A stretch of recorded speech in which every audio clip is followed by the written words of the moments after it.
लद्दाख के मेरे भाइयों और बहनों, आज बड़े दुखी हृदय के साथ आपसे रूबरू होना पड़ रहा है।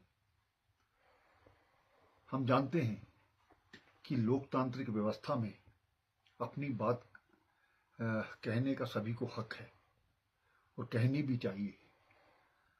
लेकिन कुछ दिनों से जिस प्रकार से हम जानते हैं, लद्दाख में एक अनशन रखा गया और हम चाहते हैं कि अनशन एक लोकतांत्रिक व्यवस्था का एक पार्ट है।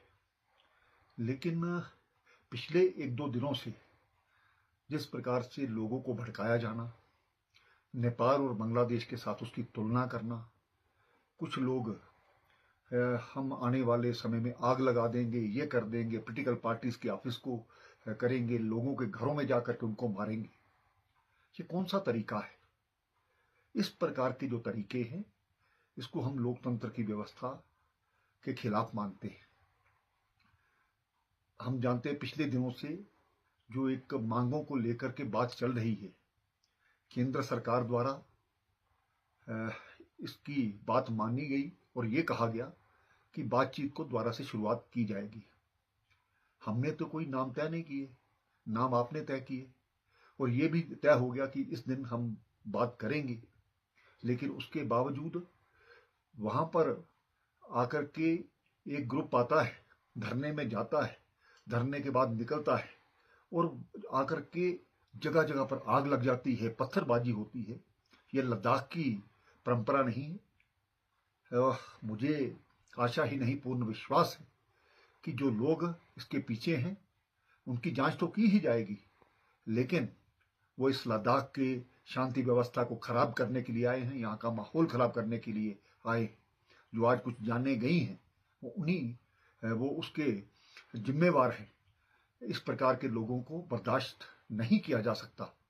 मैं एक बार ये जो लोग भड़का रहे थे, मैं शांति व्यवस्था की दोबारा से अपील करता हूं और जिन लोगों ने आज के इस सभी व्यवस्था को खराब करने के लिए ये कोशिश की, जब हमने सुबह यहाँ पर सीआरपी पुलिस को डिप्लॉय किया था, सिर्फ ठीक है एक बंद का आह्वान किया गया उस व्यवस्था को बनाने के लिए, लॉ एंड ऑर्डर रखने के लिए।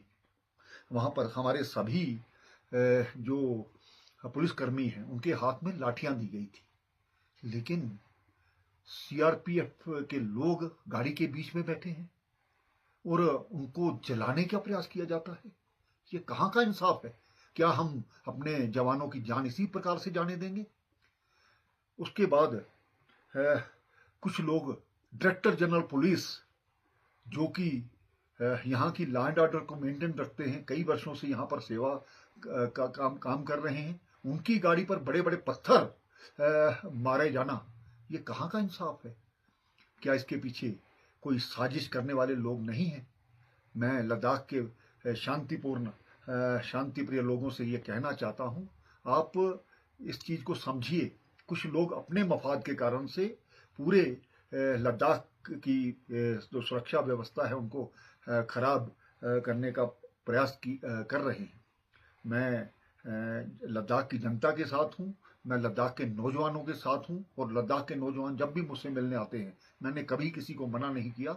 और जिस प्रकार से उनके भविष्य की हम बात सोच रहे हैं, चाहे वो टूरिज्म के माध्यम से, चाहे वो एजुकेशन के माध्यम से या हेल्थ के माध्यम से, और नई नई नौकरियों का यहाँ पर नोटिफिकेशन जारी हो रही है। कुछ लोग चाहते हैं कि कोई भी व्यक्ति यहाँ पर नौकरियों में ना जाए, उनका रिकॉर्ड खराब किया जाए, उनका फ्यूचर खराब किया जाए।